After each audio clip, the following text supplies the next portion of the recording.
Hi friends, தேடும் உறவுகள் அனைவருக்கும் வணக்கம். நம்மளோட சேனலில் வழங்கக்கூடியதுன்னு பார்த்திங்கன்னா முற்றிலும் இலவசமான வரன் பதிவுங்க.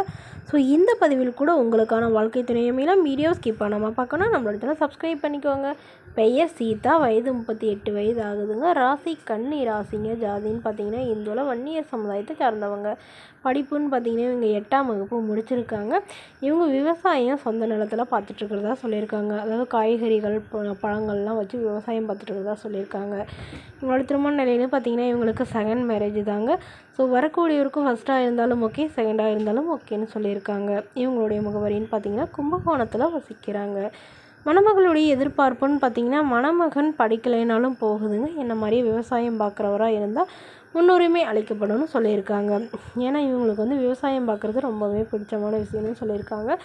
இவங்களுடைய முதல் கணவர் ஆக்சிடெண்ட்டில் தவறிட்டதாக சொல்லியிருக்காங்க.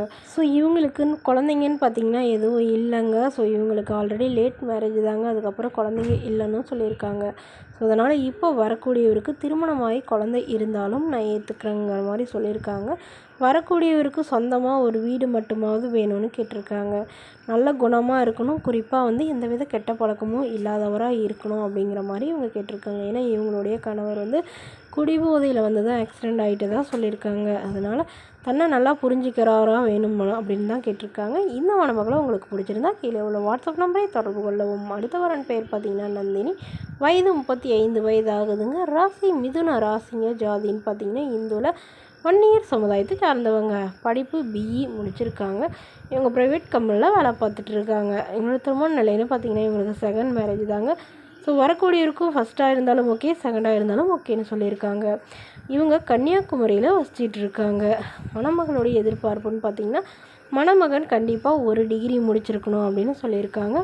ஒரு நிரந்தரமான கவர்மெண்ட் வேலையாக இருந்தாலும் ஓகே தான், ப்ரைவேட் வேலையாக இருந்தாலும் நிரந்தரமான வேலையில் இருக்கணும்னு சொல்லியிருக்காங்க. மணமகள் மாதம் 40,000 சேலரி வாங்குறதுனால வரக்கூடியவரும் தனக்கு ஈக்குவலாக இருக்கணும்னு எதிர்பார்க்குறாங்க. ஸோ இவங்களுக்கு திருமணமாகி குறுகிய காலத்திலேயே விவாகரத்தும் ஆயிடுச்சுங்க. அதாவது கிட்டத்தட்ட ஒரு வருஷத்துலேயே விவாகரத்து ஆகிட்டு தான் சொல்லியிருக்காங்க. ஸோ அதனால் இப்போ வரக்கூடியவர் முடிஞ்சளவு முதல் வரனுக்கு முன்னுரிமை அளிக்கப்படுங்கிற மாதிரி சொல்லியிருக்காங்க. வசதி இல்லைனாலும் ஓகே தாங்க. ஒரு டிகிரி முடித்தால் நல்ல நிரந்தரமான வேலையில் இருக்கிற மணமகன் வேணும்னு கேட்டிருக்காங்க. மணமகளுக்கு அப்பா இல்லைங்க, அம்மா மட்டும்தான். ஸோ எங்களுடைய அம்மா தன்னோட பொண்ணுக்கு ஒரு 20 சவரன் நகை போடுறதாகவும் ஒரு ஃப்ளாட் எழுதி வைக்கிறதாகவும் சொல்லியிருக்காங்க. என்னோடய பொண்ணை கண்கலங்காமல் பார்த்துக்கிட்டா மட்டும் போதும் தாங்க கேட்டிருக்காங்க. ஸோ இந்த மணமகளை உங்களுக்கு பிடிச்சிருந்தா கீழே உள்ள வாட்ஸ்அப் நம்பருக்கு உங்களுடைய முழு விவரங்களையும் எங்களுக்கு சென்ட் பண்ணுங்கள். நாங்கள் இந்த மணமகள் வீட்டாருக்கு அனுப்பி வைத்து இவங்களுக்கு ஓகேங்கிற பட்சத்தில் மணமகள் வீட்டாரோட ஃபோன் நம்பர் இலவசமாக வழங்கப்படுங்க. இது போன்ற இலவச வரங்கள் உடனுக்குடனே உங்களுடைய ஃபோனில் தெரிஞ்சுக்கலாம். நம்மளோட சேனல் சப்ஸ்கிரைப் பண்ணி அருகில் உள்ள விலைகளை கிளிக் பண்ணி ஆன்லைன் செட் பண்ணிக்கோங்க. Okay friends, thank you.